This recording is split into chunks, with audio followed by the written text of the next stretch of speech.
Quedó en casa. Bienvenidos chicos y chicas de primero de secundaria a la sesión del día de hoy. ¿Recuerdan que hemos estado viajando en el tiempo? Hemos conocido un poco de las huacas de Lima y también hemos conocido a los Wari. Pero hoy vamos a viajar mucho más atrás en el tiempo. Muchísimo más atrás. Más incluso que Chavín. Y es que no podemos dejar de conocer a la civilización más antigua del Perú. ¿Qué digo del Perú? La civilización más antigua de toda Latinoamérica unida. Comparable solo con las civilizaciones más antiguas del mundo, como Egipto y Mesopotamia. ¿Ya saben de cuál estoy hablando? Seguro que ustedes en casa ya lo descifraron. Estoy hablando de Caral. Una civilización que tiene más de 5000 años de antigüedad. ¿Se imaginan lo que es eso? Es mucha historia, ¿verdad?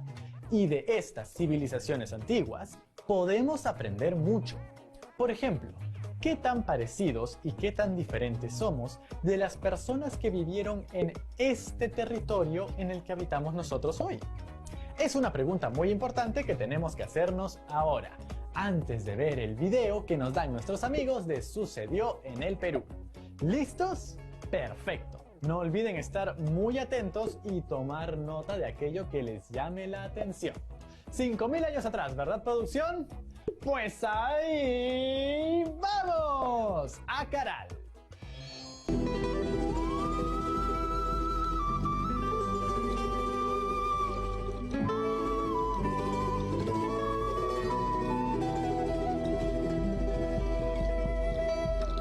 El área norcentral del actual Perú, en el valle de Supe, la zona donde se encuentra Caral, fue una de las pocas regiones en el mundo donde se originó la civilización.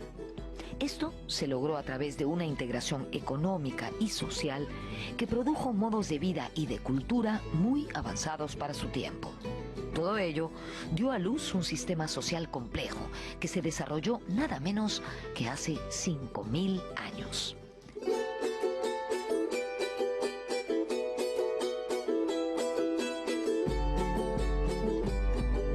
En la formación de la civilización hay un cambio muy marcado en la organización social, ¿no? Se vuelven sociedades complejas con especialistas y autoridades. Eso hace la diferencia. En el caso de América, toda América estaba poblada, pero solo en esta parte de América y del Perú se formó precozmente la civilización.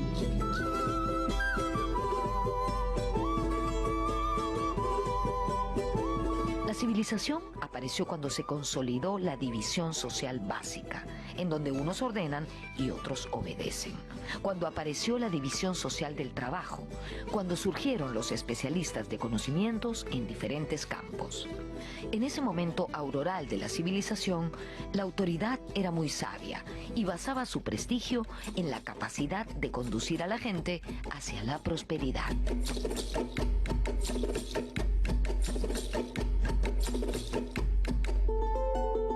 Bueno, la hipótesis que yo manejo es porque asumieron el desafío de generar condiciones de vida en un territorio que es megadiverso, que está sometido a cambios cíclicos del clima y que se requiere pues un trabajo bastante organizado para poder darle continuidad a la vida.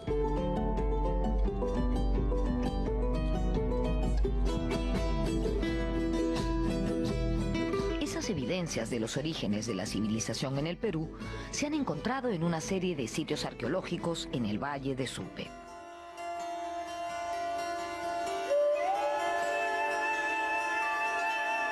Caral tiene una antigüedad de 5000 años antes del presente, 3000 años antes de Cristo, y se han logrado identificar alrededor de 25 asentamientos contemporáneos con Caral en todo el Valle de Supe.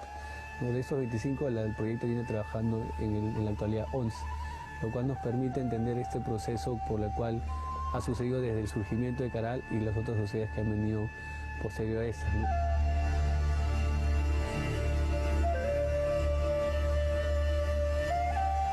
vamos a visitar 3 de esos sitios arqueológicos y veremos algunos de los principales hallazgos descubiertos allí en los últimos tiempos.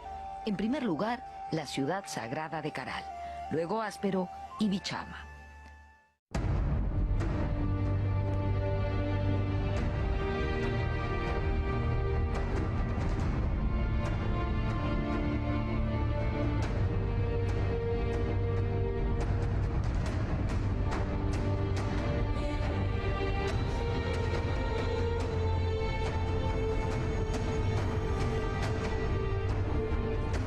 Es la pirámide mayor de Caral, un edificio escalonado que se comunica con esta plaza circular hundida a través de esa escalera central. En el edificio habían salones ceremoniales y también otro tipo de recintos. Aquí se han descubierto restos de figuras antropomorfas con turbantes y restos también de quenas hechas de carrizo. También dijes hechos de conchas de abanico y de espóndilus, entre otras cosas. Es impresionante la acústica que tiene este lugar. Seguramente, cuando pensamos en Caral, es la foto de este lugar, de esta plaza circular, la que todos tenemos en mente.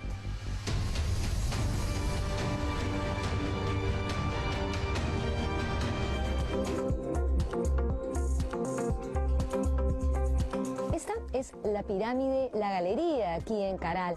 Aquí se encontraron 26 vértebras de ballena, incluida una de ballena azul. Estos huesos habían sido pulidos, pintados y hasta horadados. La mayoría de estas vértebras se encontraron junto a 2 troncos de pacae, evidencia de la relación entre agricultura y pesca tan propia de esta sociedad.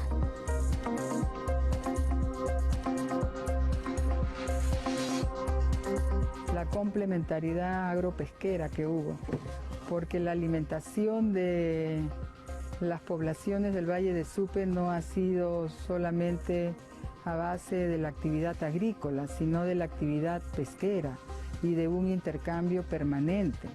O sea, ahí ya hablamos de una complementariedad permanente. Le daban algodón a los pescadores y productos vegetales, y los pescadores les daban especialmente la anchoveta y moluscos, ¿no? Entonces se encuentra pues en todos los asentamientos del valle, el 90% de la proteína provenía de la anchoveta.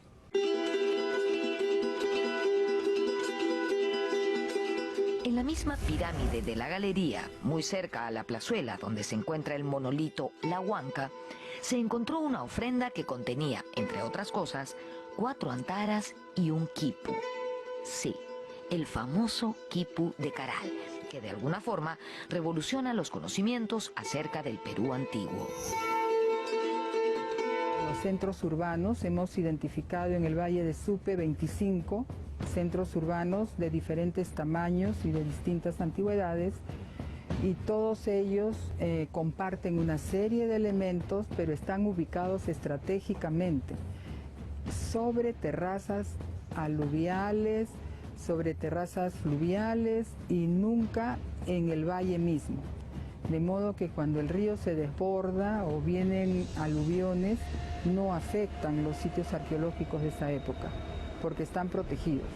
En cambio, actualmente la sociedad no tiene en cuenta esas condiciones del territorio donde están habitando y hacen sus casas en los valles, ¿no? Y muy cerca de los ríos.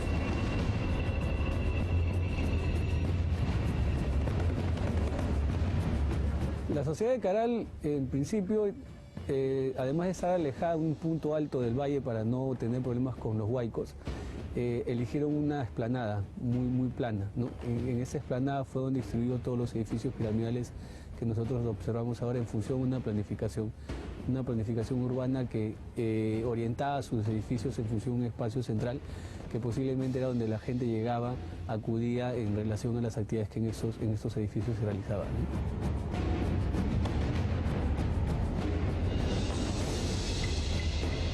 Las sociedades antiguas tienen mucho que decirnos y Caral es un gran ejemplo de ello.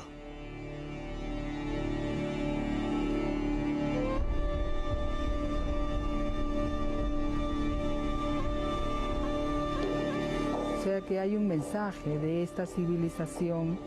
Para protegerse han estado sobre tierras eriazas, por encima del valle, y no ocupaban las tierras productivas del valle para garantizar su seguridad, no solamente en relación con los fenómenos naturales, sino también en relación con la productividad alimentaria.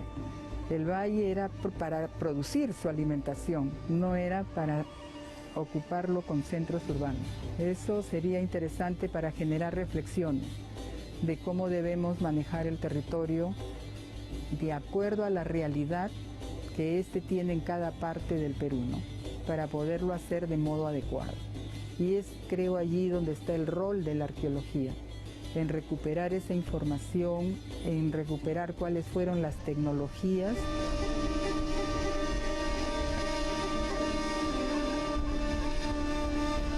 Por ejemplo, la tecnología de las amunas podría mitigar los efectos de los huaicos.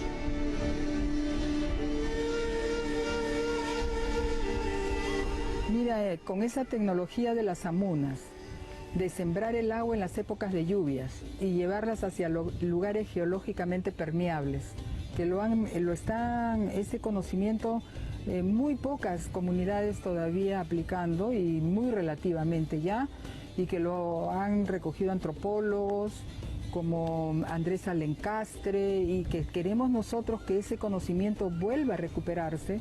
Y si también tenemos andenes y tenemos terrazas, no vamos a tener huaicos, porque se crean ríos subterráneos en las épocas de lluvias, y esa agua se va a aprovechar en las épocas de escasez a través de los puquios. Entonces, ¿dónde estamos, señores? Y esa es la tecnología para ese específico caso. Pero luego tenemos pues camellones y tenemos chacras hundidas y una serie de tecnologías aplicadas a cada parte del territorio con características o condiciones diferentes.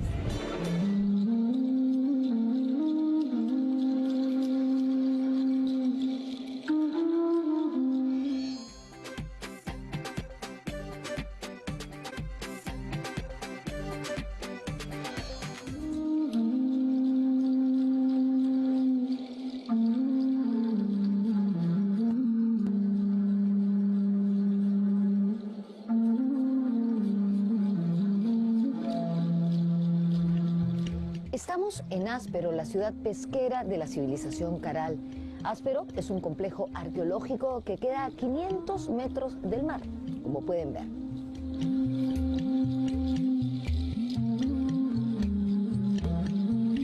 En los orígenes de la civilización, los habitantes de Áspero se integraron a la red de intercambios al interior del valle y comerciaron con los habitantes de Caral. Los de Áspero llevaban anchovetas y mariscos y recibían a cambio fibras de algodón para hacer sus redes y vegetales para comer. Así construyeron una feliz complementariedad.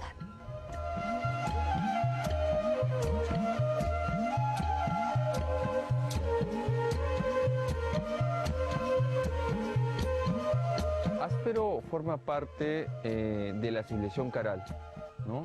Es uno de los 11 asentamientos que se viene investigando pues, por parte de la zona arqueológica Caral, que está dirigido por la doctora Ruth Chadi. Y Áspero es importante porque es la ciudad pesquera, ¿no? Es la ciudad en donde habitaba la población que se dedicaba precisamente a la obtención del pescado, los mariscos, y que eso servía básicamente para proporcionarle de este alimento básico a la ciudad sagrada de Caral.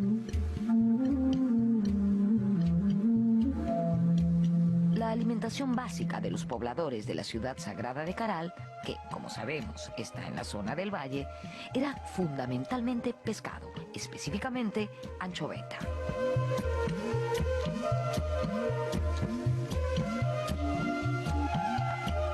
Áspero es contemporáneo a la ciudad sagrada de Caral y comparte también ciertos rasgos que lo vemos, ¿no? Pero en menor dimensión. Por ejemplo, tenemos edificios piramidales, con plataformas superpuestas y escalera central, tenemos plazas hundidas, ¿no? Tenemos áreas residenciales donde la gente vivía y donde también procesaba pues, los alimentos que obtenía del mar y que posteriormente también intercambiaba, ¿no? Con Caral.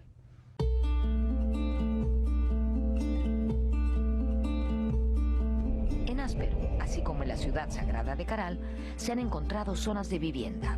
Es decir, estos no eran solo lugares de peregrinación, sino que existía una población permanente.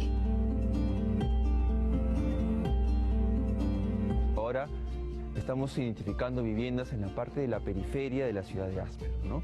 Y donde encontramos pues no solamente las viviendas, encontramos el área donde ellos cocían sus alimentos, donde los preparaban y también todo el desecho que ellos consumían, ¿no? Entonces vemos que hay una población permanente que está viviendo acá en el Áspero y que alrededor obviamente de sus edificios públicos.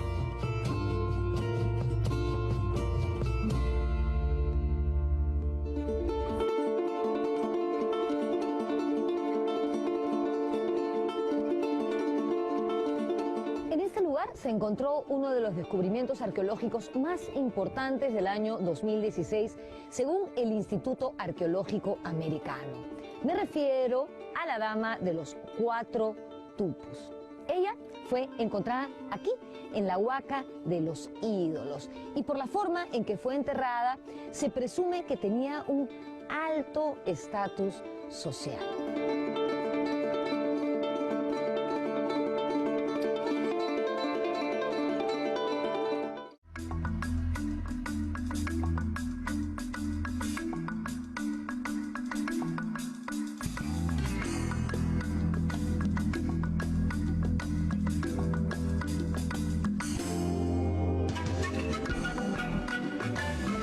Es una mujer de alrededor de 45 a 50 años de edad, ¿no?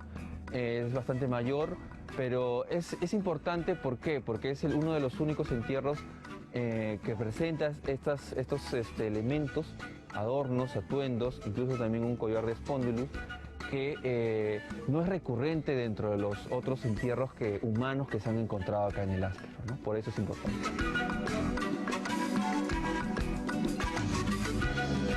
Yo creo que desde que se formó la civilización y empiezan a haber distinciones en cuanto a posición social y a especialistas que se dedican a actividades diferentes, hubo una visión de la vida de mayor aproximación social.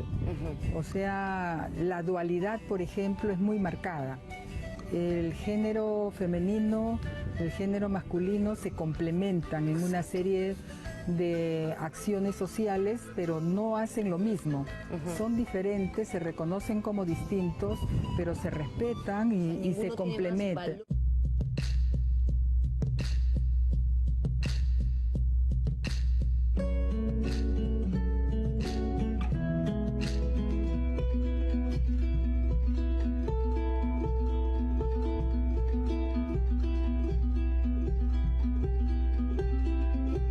En el distrito de Vegeta, a 1,5 kilómetros de la costa, en el Valle Bajo de Huaura, se encuentra el complejo arqueológico de Bichama, la ciudad agropesquera de la civilización Caral.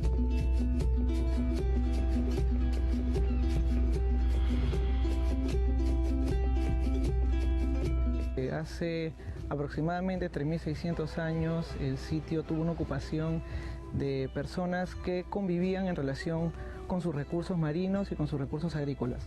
Los recursos marinos, en este caso su extracción, siempre contemplaba lo que era la anchoveta, lo que era la sardina.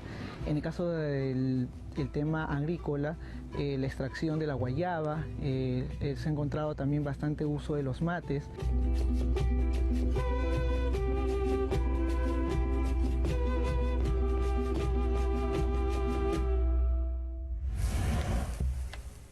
Caral está en el valle de Supe, Bichama en el valle de Huaura. Caral tiene una antigüedad de 2.500 a 3.000 años antes de Cristo. Bichama, 1.800 antes de Cristo. A pesar de las distancias temporales, existe una tradición cultural que se mantiene y ello se refleja en muchísimos aspectos.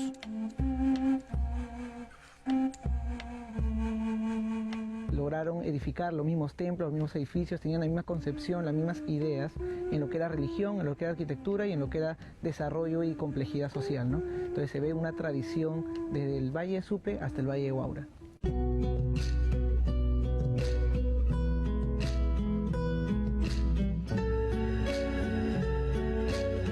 Los resultados que obtuvimos nos estaban evidenciando con fechados radiocarbónicos ya que este sitio era del periodo de crisis y colapso de la civilización caral.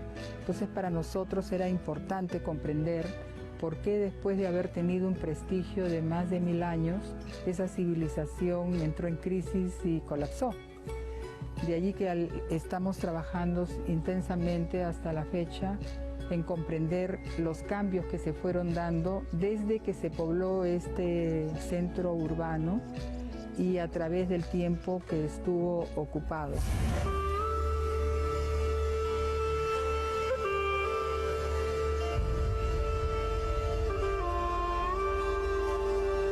Estoy en el Salón Ceremonial de los Relieves, que es parte del edificio del mismo nombre en Bichama.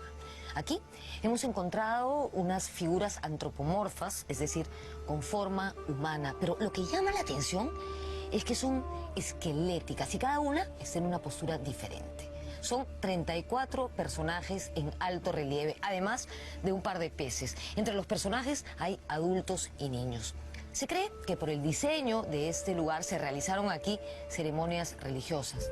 Los especialistas dicen también que esta escena, la escena de las figuras en alto relieve, sugiere significados simbólicos vinculados con una crisis alimentaria y con la muerte.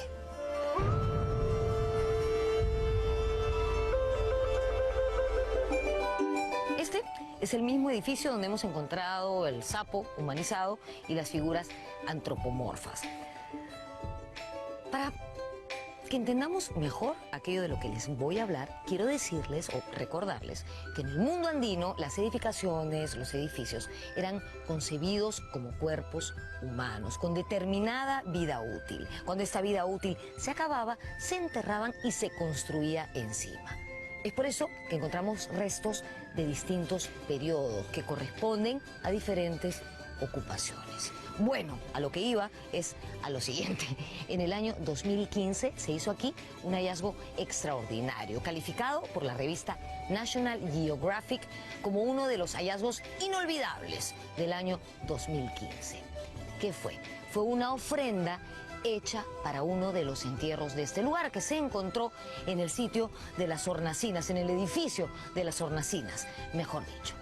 En este edificio se encontraron 3 esculturas que representaban 3 personajes de alto estatus, un hombre y 2 mujeres, una de ellas una sacerdotisa. Esta ofrenda se encontró en una cesta de junco amarrada con hilos de algodón a otra cesta que contenía estas esculturas de barro no cocido. Estaban desnudas, con la cara pintada. El hombre tenía pelo color mostaza, cabello, me refiero. La mujer lo tenía de color rojo y la sacerdotisa negro, pero con una especie de cerquillo de color rojo también. Así que no crean que eso de pintarse el pelo es algo de esta época nomás. ¿Por qué se cree que una de las mujeres era una sacerdotisa? Por la postura en la que estaba enterrada, por la gran cantidad de collares que tenía y porque contaba con 28 dedos, 7 en cada mano y 7 en cada pie.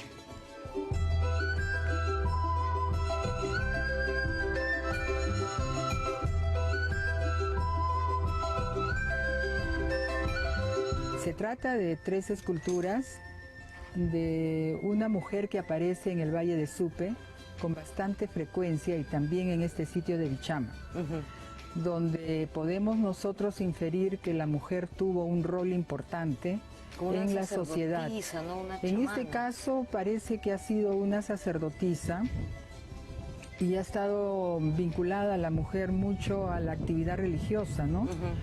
Ha habido una complementariedad, no es que hablemos del género masculino, femenino, quién es más, quién es menos, no. A veces se burlan y me dicen, estás pensando en matriarcado. No, es complementariedad. O sea, el hombre más dedicado a las actividades políticas, la mujer también, cuando le tocaba asumir, lo hacía por herencia, no tenía ninguna limitación y eso lo vemos a lo largo de la historia. Y le interesaba mucho la parte emocional, la parte religiosa, y se ve en estas esculturas una pareja de un hombre y una mujer que están sentados y que hace alusión a personajes importantes dentro de la sociedad de Bichama, y es el mismo personaje representado en Miraya y en otros sitios de la época. Entonces, lo que me llama mucho la atención, y la pregunta me la sigo haciendo hasta el día de hoy, es por qué el hombre tiene el pelo de color amarillo y la mujer tiene el pelo de color rojo. De color rojo. En cambio, la sacerdotisa está con una representación de un cerquillo rojizo, pero el cabello negro. Entonces, debe haber tenido un significado para la sociedad esos colores, ¿no? Lo interesante es que responde a una época en que ya se enterró el edificio de los frisos, que corresponde a la época de cambio climático y de los efectos que este tuvo en la crisis que la sociedad tuvo que afrontar. Y enterraron ese edificio y construyeron otro, cambiando la fachada que antes estaba hacia el norte, la pusieron hacia el este. ¡Qué interesante!, ¿verdad? ¿Qué les pareció este viaje de 5000 años? ¿Cuántas cosas en común encontraron entre la civilización Caral y la nuestra? ¿Y cuántas diferencias ven? Aparte de los celulares y las redes sociales, obviamente. Hay mucho para comentar, y es que así pasen 5000 años, lo que permanece en una civilización es nuestra capacidad para relacionarse y desarrollarse como un grupo. Las redes sociales, como les llaman. Redes sociales que pueden verse en el intercambio de productos, en el comercio, en los roles de cada miembro dentro de su propia comunidad y etcétera. Son muchas las cosas que permanecen a pesar de los miles de años que puedan transcurrir, y también son muchas las lecciones que podemos aprender de ellos, ¿no les parece? Por eso, como siempre, vamos a dejarles el reto del día, que tendrán que resolver utilizando todo lo que aprendimos en el video de hoy. Atentos, porque el reto es el siguiente. Deben hacer un dibujo de lo que más los haya impresionado de Caral. Y debajo de este dibujo, lo siguiente. Escribir las lecciones que nos dejan en cuanto a su ubicación, al manejo de sus recursos y a su sociedad. Recuerda, debemos anotar aquello que deberíamos aprender de las personas que habitaron Caral respecto a su uso del territorio, la forma en que manejaron sus recursos y su forma de vivir en sociedad. Hay cosas del pasado que sin duda deberíamos imitar, así que a trabajar. Estoy seguro de que lo harán fabuloso. Y no olviden, una vez que terminen el trabajo, al portafolio. Eso es todo por hoy. Nos vemos la próxima. ¡Chao, chao!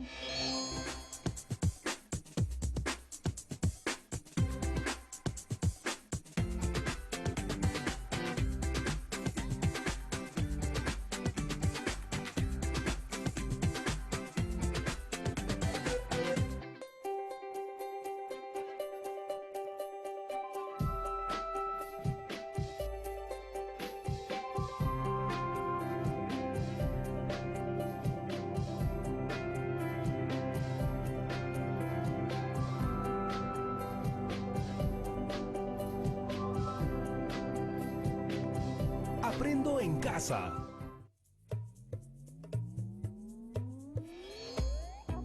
Uy, no, por acá hace tanto frío que pondría las manos al fuego por cualquiera. ¿Y cómo está el clima por allá? Uy, qué rico, calorcito. Primo, ya te tengo que colgar porque estoy aquí en medio de algo muy importante. Nos vemos. Ya, gracias, chao. Hola amigas y amigos de tercero de secundaria. ¿Cómo están? Yo aquí con un frío que parecen dos. Seguro que muchos de nosotros tenemos familia o amigos en diferentes regiones del Perú, o incluso en el extranjero. Hace un rato estaba hablando con un primo que se acababa de mudar a otro país y me estaba contando que donde vive él ya está empezando el calorcito. También me dijo que allá no hay ciertas frutas o animales que podemos encontrar aquí, y esas diferencias están influyendo en sus hábitos alimenticios, en su salud y en otras cosas más. Entonces, su proceso de adaptación no está siendo tan fácil que digamos. Y yo me quedé pensando en qué tan difícil será adaptarse a una determinada zona climática. Luego me puse más filósofo y preguntaba, ¿cómo impactarán nuestras actividades económicas en la diversidad climática?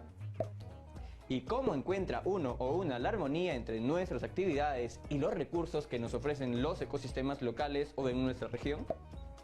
Me han pasado un video bastante bueno que me va a ayudar a analizar mejor estas dudas. ¿Quieren verlo ustedes también? Vamos entonces con el video. ¿Sabías que en estas zonas donde no existe el bloqueador y hay harto sol, existen dos tipos de bosques? El ecuatorial, conocido por ti y por muchos como la selva, y también el tropical. ¿Quieres saber mucho más sobre biomas y bosques? Entonces presta atención al siguiente video, que a continuación te lo explico todo. El bosque ecuatorial o la selva se caracterizan por la infinidad de variedad de especies. Estas pueden ser vegetales o animales, sobre todo de aves e insectos. Predominan también las especies arbóreas. Tranquila, Helga, las especies arbóreas son un conjunto de plantas con tallo leñoso. ¿Entendiste, Helga? Ok, mejor te daré unos ejemplos. Por ejemplo, están los tallos leñosos, como la caoba o el cedro. En la selva ecuatorial se encuentran los árboles más altos y son realmente inimaginables, ya que alcanzan a veces los 70 metros de altura. Ya casi tocan el cielo y como son tan gigantes impiden que la luz llegue a sus parientes. ¿Sabes quiénes son? Las demás plantas y árboles de menor tamaño. Esto determina que el resto de las especies vegetales varíen su altura. Ahora imagina esta organización por tamaños, pero con árboles y otras especies vegetales. Ah, y obviamente no en el cole, sino en la selva. Ahora nos centraremos en la flora del bosque ecuatorial. Al decir flora, me refiero a lo que tú conoces como plantas. Te cuento que bajo los árboles más altos está la subselva. Y por si acaso no es la que reemplaza cuando la selva mayor se va de rumba, cuando se oculta el sol. Esta subselva está compuesta por árboles adaptados a la sombra. Profesor, cuéntenos más. Entretejidas en las ramas de los árboles se encuentran las lianas, plantas trepadoras silvestres que junto con las ramas de los árboles sirven de sustento a las plantas epífitas. Este tipo de planta crece adherida a los árboles y extrae sus nutrientes de agua que gotea de ellos. Más abajo se encuentran las hierbas y los retoños que sobreviven en la sombra. Como la capa de los árboles perennes absorbe la mayor parte de luz, pocas plantas crecen en el piso de la selva. Ahora pasemos a hablar sobre la fauna del bosque ecuatorial. La variada y rica vegetación que ofrece esta selva le da un mejor hábitat a miles de especies de animales que viven por allí. Por eso se organizan de acuerdo a su mejor zona de confort. Es decir, los animalitos van a vivir donde mejor les parezca. O bueno, donde mejor se adapten. Por ejemplo, podemos encontrar la fauna del suelo. En estos lugares viven insectos, gusanos, lombrices y arañas. Mientras que en la fauna del sotobosque radican animales como la tortuga y los sapos, que viven en el piso y se alimentan de los frutos y de los animales muertos. Allí también se encuentran animales un poco peligrosos, como la serpiente, la boa y jaguares. ¡Uy, qué miedo, Helga! Y si les pareció poco, tienen que saber que en esta zona también viven los zorros, con sus amigos los venados, los jaguares, armadillos, sajinos, entre muchos otros, que de vez en cuando, para no perder la costumbre, se animan a jugar una pichanguita. Por otra parte, en la fauna de los troncos encontramos animalitos mucho más traviesos y divertidos, como los monos, zarigüeyas y ardillas, que se refugian en los huecos de los árboles. ¿Ves, Helga? Así como esa ardilla que salió del árbol. Y por último, tenemos a la fauna de las coronas. Allí podemos encontrar animales de alas y buen viento, como los tucanes, loros, papagayos, murciélagos y águilas.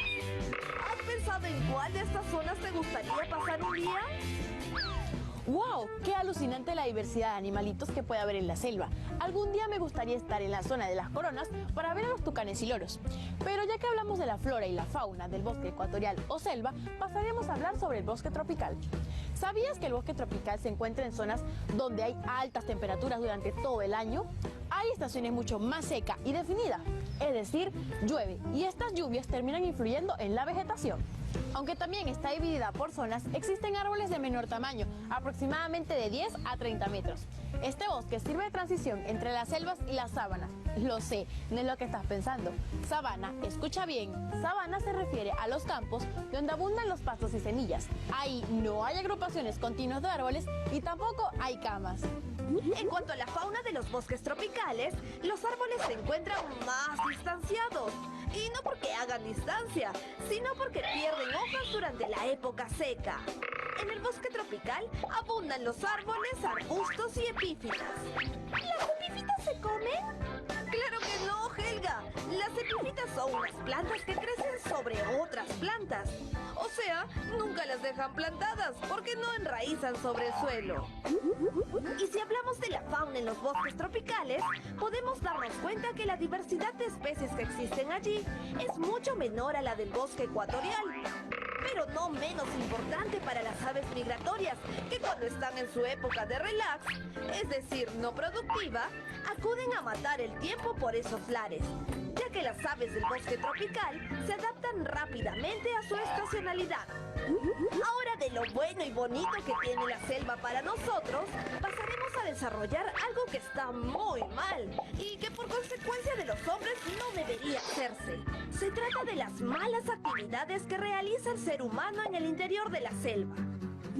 Al interior de la selva viven poblaciones nativas que están agrupadas en pequeñas aldeas aisladas y mayormente estas personas están dedicadas a la caza y a la agricultura. Con respecto a la agricultura, encontramos dos tipos, la migratoria y la moderna. Helga, ¿quieres saber cuál es la diferencia entre ellas? Pues entonces te explico enseguida. La agricultura migratoria es un tipo de agricultura tradicional. ¿Sabes por qué? Porque emplea instrumentos sencillos. Por ejemplo, en este tipo de agricultura, Helga puede utilizar un palo de cavar, la hoz, machetes y en la misma tierra puede cultivar yuca, maíz, camote y a esto se le conoce como policultivo. Además, lo que Helga podría producir sería solo y únicamente para ella y su familia. La agricultura moderna está dedicada al monocultivo, es decir, dedica toda la tierra disponible al cultivo de una sola especie vegetal. Este tipo de agricultura desplaza a los cultivos de subsistencia, llegando a perjudicar a la población nativa. Además, este tipo de agricultura cultiva de acuerdo con la demanda del mercado exterior. Las zonas templadas reciben este curioso nombre porque se diferencia el invierno, verano, otoño y primavera. En estas zonas no podrías confundirte, ya que en verano hay sol, en invierno llueve, en otoño caen las hojas de los árboles y en primavera todo florece. La vida en estas zonas templadas es bien chévere y agradable. Por eso son las más pobladas del planeta, por sus condiciones físicas, climáticas y geográficas. Además, son aptas para la agricultura y crianza de animales. En estas zonas se puede vivir feliz como una lombriz. Este grupo de climas se clasifican entre los hemisferios norte y el hemisferio sur de la Tierra. Debido a estas divisiones encontramos tres tipos de clima: clima atlántico o oceánico, clima mediterráneo y por último el clima continental. Comencemos desarrollando el clima atlántico u oceánico.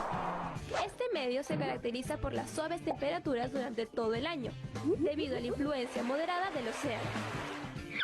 Estas zonas carecen de estaciones secas, o sea que carecen jornadas calurosas y soleadas. Es decir, Helga podría andar muy tranquila durante todo el año con una chompa manga larga y una que otra chalina. Sin comer helados. Este clima oceánico se extiende por las costas occidentales de América, pero especialmente por Europa. Allí el frío es más bajo a medida que avanza la latitud y se penetra en el continente. Las abundantes lluvias y las temperaturas moderadas originan las formaciones boscosas densas como los bosques caducifolios. Tranqui, algo así como una asociación vegetal. Veamos qué nos puede decir el profe sobre esto. Los bosques caducifolios son árboles que pierden sus hojas durante el invierno. Cuando las hojas de los árboles caen, dejan los suelos cubiertos de hojarasca, la cual se descompone por defecto de la humedad, los hongos y las bacterias. Esto origina que en esta región predominen los suelos ricos en humus. Las especies caducifolias más importantes son el roble, el haya, el fresno y el carpe. También crecen algunos árboles de hoja perenne como el tejo y el acebo. Ahora pasaremos a hablar del clima mediterráneo. Este se extiende principalmente en torno al mar de su mismo nombre. En esta zona se presentan inviernos más o menos suaves y veranos cálidos. Hay tiempo lluvioso y templado en invierno y muy seco y cálido en verano. Estos tipos de clima se dan en los países ribereños del Mediterráneo, como Turquía, Egipto, Palestina, Siria, entre otros. Pero también se da en Australia, California, Chile Central y en la República Sudafricana. Aquí, a pesar de que no hay abundantes lluvias, no es motivo suficiente para el desarrollo vegetativo, y es que las plantas crecen y desarrollan mecanismos de adaptación. Por ejemplo, el bosque mediterráneo está compuesto por matorrales. Helga, un matorral no es más que una zona donde hay césped, hierbas y plantas. ¿Quedó claro? Bueno, entonces seguimos. El bosque mediterráneo está compuesto por matorrales y arbustos, especies de poca altura, corteza gruesa y hojas pequeñas y duras, donde probablemente se escondan los duendes. No, mentira. Aquí la vegetación típica es el encinar. Pero cuando las lluvias son abundantes, el arco local llega con todo y se queda allí. Por otro lado, a la población le encanta mucho esta zona. ¿Sabes por qué, Helga? Es muy probable, Helga, pero básicamente es por su clima bonachón. Aunque lamentablemente muchos bosques fueron talados por el hombre, debido a que el suelo en esta zona favorece la actividad agrícola. Por esta razón, la vegetación de tipo arbustivo es muy pobre. Una pena. Chicos, interesante, ¿verdad? Bueno, hasta el momento hemos hablado de dos climas, el Atlántico, Mediterráneo, pero nos falta hablar de uno más. ¿Sabes cuál es? No te preocupes, porque para eso estoy yo aquí, para ayudarte. El clima que nos falta desarrollar es el clima continental. Este clima posee temperaturas contrastadas. En invierno hace mucho frío y puede llegar hasta los -3 grados centígrados. En verano es muy caluroso y cálido. Este clima se localiza en el interior de los continentes y abarca gran parte de Europa, Asia y América del Norte. El medio continental posee 3 biomas. Espera, nota mental. Estos biomas son las estepas y praderas y la taiga o bosque boreal. ¡Vamos a verlo! Hola, ¿me explican qué son las praderas? Claro que sí, Helga. Las praderas son ambientes templados, algo así como bipolares, ya que presentan veranos muy cálidos y también inviernos muy fríos. Al interior de los continentes, a menudo, las temperaturas dan miedo, ya que son extremas. En cuanto a la vegetación de las praderas, se ven muchas gramíneas. Las gramíneas son estas, mira, plantas herbáceas raramente leñosas. Su altura tiene una relación muy cercana y seria con las lluvias. Ellas se encuentran directamente vinculadas. Los ambientes de las praderas facilitan el movimiento de los animales herbívoros grandes que viven en manadas. En cambio, a los animalitos pequeños les cuesta un poco más vivir en las praderas, ya que cavan madrigueras y viven en colonias. Ah, y por cierto, ¿sabías que las praderas de América del Norte son originarios los bisontes, el tejón americano y la mofeta rayada? Mientras que las estepas son territorios llanos de vegetación, que para su mala suerte carecen casi por completo de árboles. Sus suelos son ricos en minerales, aunque carecen de materia orgánica. ¡Ay, qué penita! Pero no todo es tan malo, ya que de las estepas de Euroasia son originarios los caballos salvajes. Ahora bien, expliquemos la taiga o bosque boreal. Esta se encuentra en el hemisferio norte de alta latitud, donde los inviernos son muy, pero muy largos y fríos. La taiga está compuesta por coníferas. Las coníferas son árboles en forma de conos, pero no de cumpleaños, ya que estos árboles son considerados los más altos de la tierra. ¡Wow! ¡Súper margaritos! Entre los animales que habitan en la taiga se encuentra el lince boreal y el supercastor. Cabe resaltar que algunas especies de este territorio invernan y otras emigran durante el invierno. Helga, pero de todas ellas, la zona que más nos interesa saber son las praderas. Por eso, preguntémosle al profe qué más nos puede decir sobre ellas.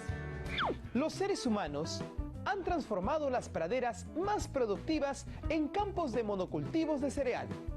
En cambio, en las praderas menos productivas, la vegetación natural ha sido sustituida por plantas forrajeras de gran rendimiento debido al control de plagas, el riego y otras prácticas intensivas. Además, se han eliminado las manadas de herbívoros salvajes para reemplazarlos por grandes cantidades de rebaños de ganado sedentarios que se agrupan en áreas cercadas y pastan siempre en la misma superficie, lo que han terminado por deteriorar el sistema de pradera. Hemos dicho hasta ahora que las zonas templadas presentan un paisaje natural, a veces cambiado por el ser humano, debido a que sus condiciones ambientales bonachones. Sus características los convierten en los medios más poblados del planeta, aunque estas zonas solo ocupan alrededor del 30% de las tierras, albergan casi el 70% de la población mundial. Obviamente la mayoría de los habitantes trabajan y viven en las ciudades.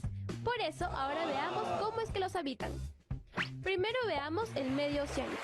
Este es el más poblado y por lo tanto el que más modificaciones ha sufrido, ya que muchos bosques se han talado para obtener madera o para ser reemplazados por cultivos, zonas de pastos, ciudades, fábricas y hasta vías de comunicación. De estos malos actos tampoco se han escapado del interior de la zona mediterránea, y es que también se talaron bosques. ¿Para qué? Buena pregunta, Helga. Pues para crear campos de cultivos de trigo, vid y olivo, y también zonas de pasto para la alimentación del ganado. En estas zonas también se han desarrollado huertas en las que se cultivan hortalizas, verduras, legumbres y frutas. Otra de las cosas que se ha transformado en esta zona ha sido la actividad del turismo. En lo que respecta al medio continental, la pradera es la zona de clima continental más humanizada, ya que allí se encuentran ciudades, extensos campos de cultivos y explotaciones ganaderas. El sobrepastoreo en las praderas ha eliminado gran cantidad de plantas autóctonas y ha deteriorado el martillo de humus que recubre el suelo. Asimismo, la falta de agua y de nutrientes necesarios hace que se reduzca la cubierta vegetal y se erosione el suelo, lo que ha llevado incluso a la desertificación.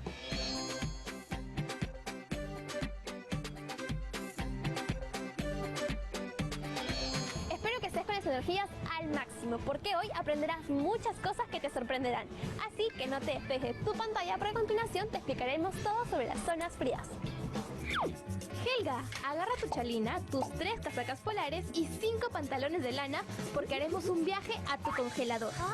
Mentira, pero sí, abrígate porque iremos a conocer más de las zonas frías o polares. Para comenzar, hay 2 características muy importantes que debes tener en cuenta, que son zonas de temperaturas muy bajas y que hay escasas precipitaciones. O sea, ahí todo es nieve y más nieve.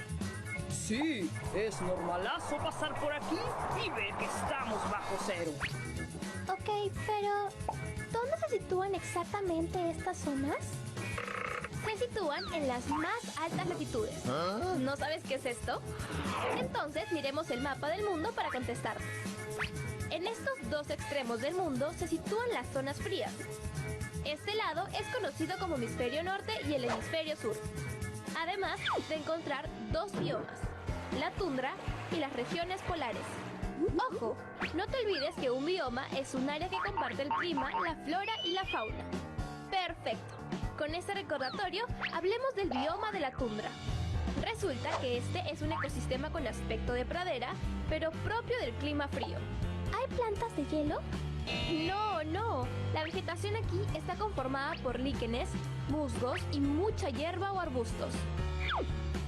Rodolfo sí que andaba hambriento. Pero si te provoca darte un paseíto por estos lares, aparte de ver renos, podrás encontrar animales carnívoros como el oso polar o el lobo. Bueno, las tundras no se encuentran a la vuelta de la esquina ni debajo de tu cama. Digamos que están un poquito más lejos, por el norte de Europa, Asia y América, así como la península antártica, donde la temperatura normal es menor a 10 grados centígrados.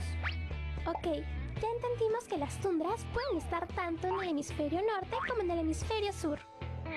Las tundras se caracterizan por ser biomas de subsuelos helados que están cubiertos casi en su totalidad por musgos y líquenes. Aquí, la vegetación crece apiñada para poder conservar el calor y está muy cerca al suelo porque busca evitar fuertes vientos. Se pueden distinguir tres tipos de tundras. La alpina, que se encuentra principalmente en los espacios montañosos. La ártica, que se encuentra en zonas más bajas. Y por último, la antártica, donde la biodiversidad es muy escasa. Existen dos regiones polares, la región ártica, en el polo norte, y la región antártica, en el polo sur. ¿Y qué crees que puedas encontrar en estas zonas? Seguro te cruzas con pingüinos, iglúes, osos polares, muñecos de nieve, en fin. Para que lo comprendas mejor, vayamos al hemisferio norte. En este hemisferio podrás encontrar el polo norte y también la región ártica, donde por cierto se encuentran Canadá, Alaska, Rusia y Suecia. Cuando escuchas sobre el polo norte, ¿qué es lo primero que se te viene a la mente? Ya sé, seguro Papá Noel y todo lo relacionado a la Navidad. Pero espera, hay muchas cosas más que debes saber. Como por ejemplo, que este lugar es en realidad un océano que siempre está helado. ¡Oh! ¿Y cómo es la vida en la región ártica? Te cuento. Si caminas por el territorio ártico, te encontrarás con pueblos indígenas, como por ejemplo, los esquimales y los lapones. Ah, y si tienes suerte y les caes chévere, te invitarán a comer un helado en sus iglúes, que vienen a ser como sus casitas, pero de nieve. Estos pueblos se dedicaban a la caza y pesca, además de practicar pastoreo nómada, hasta que a mediados del siglo XX las grandes potencias instalaron bases militares y científicas y explotaron materias primas y fuentes de energía del subsuelo como petróleo y el gas natural. Pero agarremos nuestro trineo y ahora vayamos hasta el hemisferio sur, donde se encuentran la Antártida y el Polo Sur. Tienes que saber que este lugar es un continente recubierto de hielo y nieve rodeado de agua. Y por si no lo sabías, el animal más popular en la farándula antártida es el pingüino, aunque también destacan las focas, ballenas y elefantes marinos. Aparte de ellos, el continente está deshabitado. Pero ambos polos tienen aspectos en común, como por ejemplo el clima, que se encuentra entre los menos 20 y menos 50 grados centígrados. Los elementos típicos del paisaje polar en general son el hielo y nieve, pero hay formaciones como los canchales, que son áreas formadas con rocas fragmentadas, los glaciares, o sea, grandes masas de hielo, y por último, los islandes, que son inmensas capas de hielo de las que se desprenden los icebergs. En las regiones polares, las estaciones del año son muy distintas a las que usualmente conocemos. Por ejemplo, en verano el sol no llega a desaparecer, solo desciende sobre el horizonte y por lo tanto no hay noche. Todo lo contrario a lo que sucede en invierno. Ahí sí puedes esperar el amanecer, pero te van a salir raíces porque la noche es eterna. Ya hemos aprendido mucho sobre las zonas polares. Ahora sabemos que cuando hablamos del hemisferio norte, también hablamos de la región ártica, el polo norte y también de las regiones más pobladas, donde viven los pueblos indígenas como los esquimales y los lapones. Todo lo contrario al hemisferio sur, donde está la Antártida, el polo sur, que está deshabitado. Pero ahora presta mucha atención y ten tus 5 sentidos al máximo, porque a continuación hablaremos sobre las zonas que están más cerca al cielo y donde también hace bastante frío, es decir, los paisajes de alta montaña. Ahora hablemos de los paisajes de alta montaña. Tal vez ya te estés preguntando, ¿y qué hay de interesante aquí? Si crees que solo hay un montón de montañas, una tras otra, la verdad, estás en lo correcto. Pero el ser humano es muy chévere y creativo, así que las ha terminado usando para hacer deportes extremos. Así es, muchos como Helga suelen ir a estos lugares porque aquí la actividad deportiva es pan de cada día, gracias al motocross, el snowboard y el esquí. Bravazo, ¿no? En los paisajes de alta montaña podemos encontrar dos zonas. Zonas templadas y zonas intertropicales. Profe, ¿qué nos puede decir al respecto? En las zonas templadas, poseen tierras de cultivo que se encuentran debajo de los 1000 metros sobre el nivel del mar. Entre los 1800 y 2400 metros se encuentran los prados y los pastos de alta montaña. Pero cuando la altura va siendo mayor, la vegetación comienza a desaparecer y ya al llegar a la cima, lo único que cubre el suelo es la nieve.